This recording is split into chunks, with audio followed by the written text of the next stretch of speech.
Hey, welcome to the course in entrepreneurship.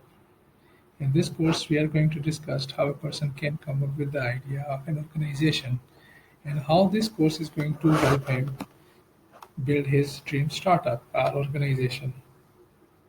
Previously in this course, we discussed things related to how to generate idea for the organization or the business per se, how to evaluate that idea or to conduct the feasibility analysis of that idea. After that, we discussed the value proposition canvas and we did some examples on how to fill the value proposition canvas. And after that, we discussed the business model canvas.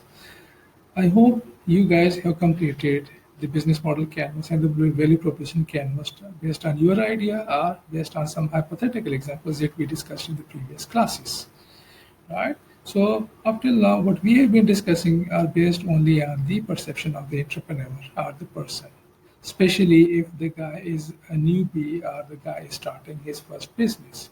So it is expected that he has little experience in the market and whatever he is being writing about the business model canvas or maybe the value proposition canvas are basically the perceptions.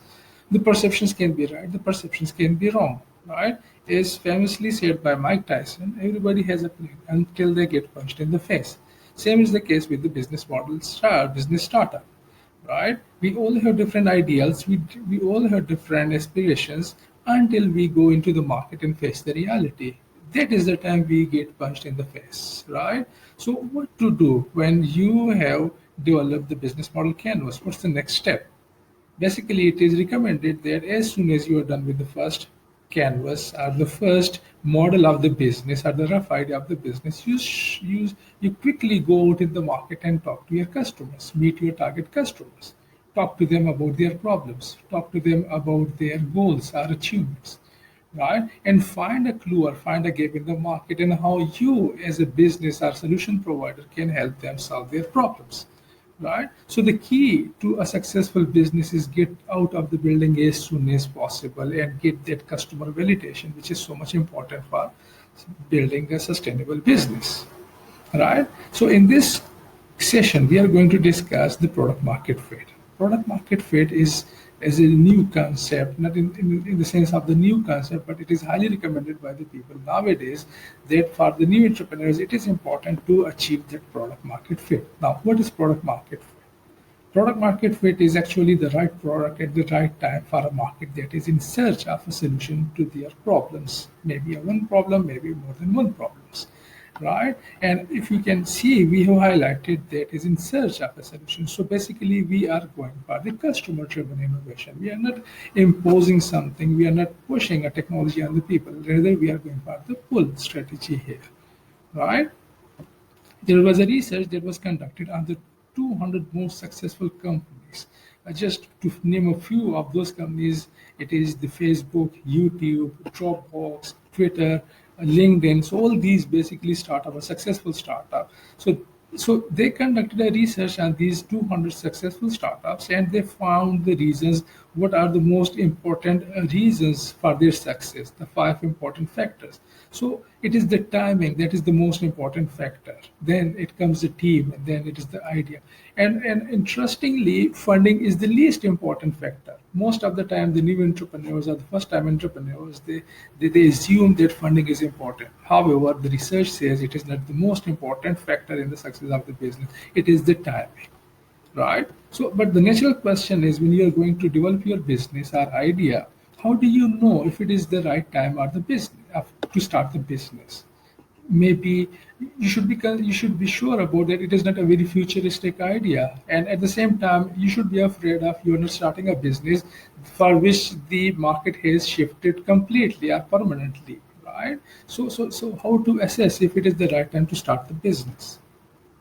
Actually, there are two parts of the business. One is the product, the other is the market. If you look closely, there you can control these factors, or maybe you cannot control these factors. So controllable factors, when it comes to controllable factors, there is only one thing that you can control, and that is the product. You have no actual control on the market. These are the macroeconomic conditions. The government policy changes, the technology changes, or maybe there is a pandemic that, so you cannot control the market situation. What you can control is basically the product.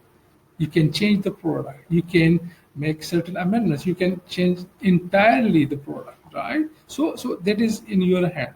So if you cannot control the time, you have a control your product. So you adjust the product as per the new circumstances or the new conditions, and that is the very essence of the product market fit.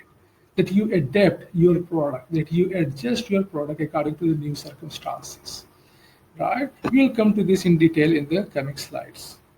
Paul Graham, he's basically, if you have heard the name Y Combinator, so he is actually the founder of the Y Combinator, and he said things about the product market fit.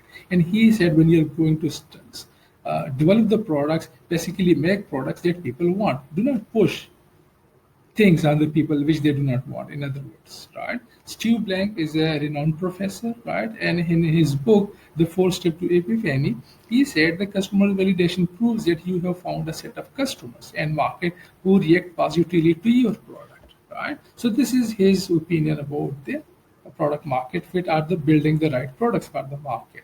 Mark Andreessen is another renowned person, right, from the Shark Tank and the Netscape founder. So he has quite a reputation in the market, and he said that do whatever it is required to get that product market fit. Right? It may include changing out the people, rewriting your product, moving into a different market. If it is not working in one market, try it in another market. Telling customers no when you don't want to say no, and telling customer yes when you don't want to say yes. Maybe you are not ready at that time, right? And do whatever it is required to get to that fourth round of venture capital, right? And do whatever it is required to get the product market fit, in other words, right? So it is in your hands. The product is in your hands, and you can do whatever you want to do, and make the product adjustable to the new market situations. And that is what we basically mean by the product market fit. Okay, so now you have decided to go for the product market fit. So what is the first thing that you should consider to get that product market fit, right? And naturally, it is again the customers that you need to consider before going for the product market fit. As we discussed in our value proposition canvas, as we have been discussing throughout this course, that customer, or knowing the customer, or getting the customer insights as early as possible is so good for the business, right? Because you save time by not writing that unnecessary code, by not developing that extra feature which the customers are not even interested in, right? So it saves a lot of time if you go for the customers first, right? And that is how you get to know the customers. First, you need to identify the customer need. When you have identified the customer need, then you need to identify what are their pain points, which will make them buy your product, right? That will determine if your product is a good to have product or is a necessity for them, right? So you need to know that if they will pay for that product later on or not, right? And after that, then your job is to know what the customer wants basically, and are they willing to pay for your product or not. So this is basically the flow of knowing the customers, and through this you will understand if your customers are interested in your solution or not, right? So that is the first step of getting the product market fit. Okay, so then what is the benefit of focusing on the customer's perspective early on? As we discussed, it will save you time. It will save you some money. It will save you not writing an extra code because the customer are not interested in that part of the solution, or maybe your entire product is not required by the product. So why build something which the customers never want, which they would never pay for, right? Maybe it's a good to have a product, but they would never pay for their product, right? So why waste your time? Right? So that is why getting the customer insights is so much important for the successful startup of the business, right?